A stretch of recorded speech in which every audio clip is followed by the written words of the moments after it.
La primera con respecto a esta cuestión que nos motiva, que tiene que ver con si las inmunidades son privilegios o no. Y entonces, marcar justamente que el caso argentino, obviamente tiene que ver el modo en que se regularon la Constitución en los fallos, porque no es solo la Constitución, sino la jurisprudencia que se fue generando, tuvo que ver con la excepcionalidad política. Por eso nos alejamos del paradigma americano. No es comparable el caso inglés. Somos una república presidencial, no venimos de la monarquía, y entonces la innovación era el límite a la autorrepresentación. Ahí, la verdad que toda la jurisprudencia de la Corte todo el tiempo señala las necesidades de alta política, que garantiza ¿qué cosa? Ampliar las inmunidades, es decir, corrernos de la inmunidad funcional al privilegio.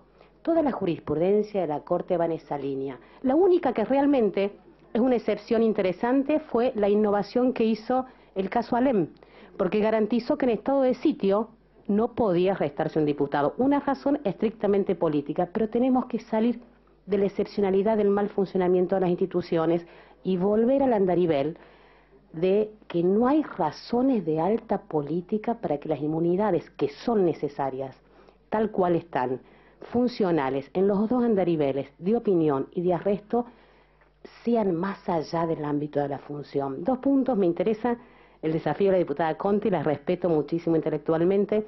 El caso americano es que no pueden ser arrestados en su función, en su ámbito de trabajo, no pueden ser invadidos en su privacidad funcional en el Congreso.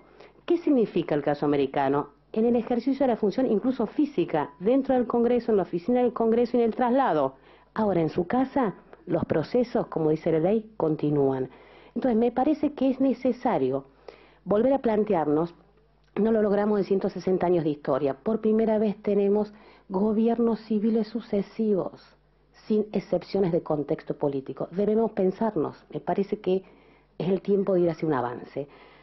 Eso con primer cuestión, o sea, me parece que está bien modificar ese artículo 1. Además, un poco volver al gran debate de la ley del 2000, ¿no? La 25.320. La verdad que hubo 5 abstenciones en diputados cuando se debatió esa ley, y una de las abstenciones fue de la expresidenta Cristina Kirchner. Dijo, no estoy de acuerdo con este parche, coincido con ella, volvamos a debatir. Miren, hablamos de si las inmunidades son o no un privilegio para los diputados. Esta ley lo dijo en su debate Quiroga Lavie y cuantos otros más. Fíjense en el título que nos regula. ¿Cuál fue el avance? El avance fue decirnos a nosotros mismos, miren, la inmunidad es sobre la función, no sobre el proceso. Nos pueden procesar, nos pueden avanzar, puede avanzar el proceso legal. Eso sí fue un avance. Ahora bien, ¿cuál fue el retroceso? Que nosotros expandimos la inmunidad de arresto a funcionarios del Poder Ejecutivo e integrantes del Poder Judicial. Nosotros los diputados expandimos la inmunidad de arresto a integrantes del Poder Ejecutivo y del Poder Judicial. Fíjense en el título. Apruébase un nuevo régimen de inmunidades para legisladores, funcionarios y magistrados. Más violatorio ese título de la Constitución Nacional. Tremendo. Entonces, yo quiero que empecemos a hablar de un régimen de inmunidad parlamentaria, donde podamos poner a punto lo que nos falta y podamos sacar lo que nos sobra. Pero yo voy a presentar un proyecto para modificar el artículo 1. Está tan mal el último párrafo del artículo 1, como está tan mal el primer párrafo del artículo 1, donde ampliamos la inmunidad de arresto a funcionarios e integrantes de la Suprema Corte de Justicia. Mirémonos a nosotros mismos. Un horror. Cuando hablemos de inmunidad, ya no estamos hablando de inmunidad parlamentaria en Argentina. Entonces, volvamos a ver cuándo la ley regula constitucionalmente y cuándo la ley viola la Constitución. Eso por una cuestión. Entonces, el aprendizaje de lo que no tenemos que volver a repetir. Con los proyectos en discusión, estoy completamente de acuerdo con el proyecto planteado por Nicolás Mazzot en la modificación del artículo 1.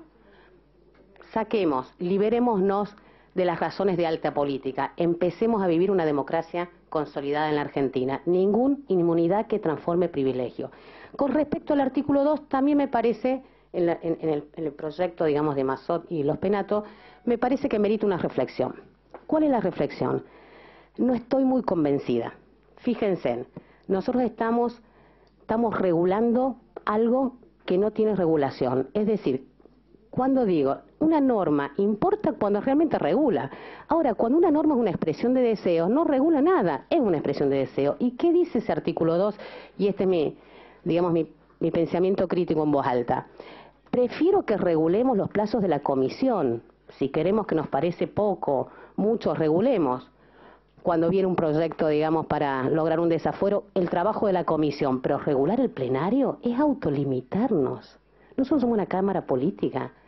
Digamos, ¿qué está pasando con nosotros? Les regalamos atribuciones y de inmunidades a funcionarios que no tienen y nos autolimitamos políticamente. El plenario no puede tener plazos, porque si tuviera, tiene que incluir una penalización si no lo cumplimos. Decimos, es una expresión de deseo autorregularnos. Regulémonos en el trabajo en comisión, estoy de acuerdo, pero no regulemos la autonomía de la atribución política de uno de los poderes de la nación. Entonces, de acuerdo sí con el artículo 1, estoy en duda con el artículo 2, básicamente porque regula algo que no se puede implementar. Depende de la buena voluntad. Y la buena voluntad en un organismo político, como el Congreso, es mayorías y minorías. A veces gusta más, a veces gusta menos, pero así funciona la democracia y nos tenemos que acostumbrar. Nada más.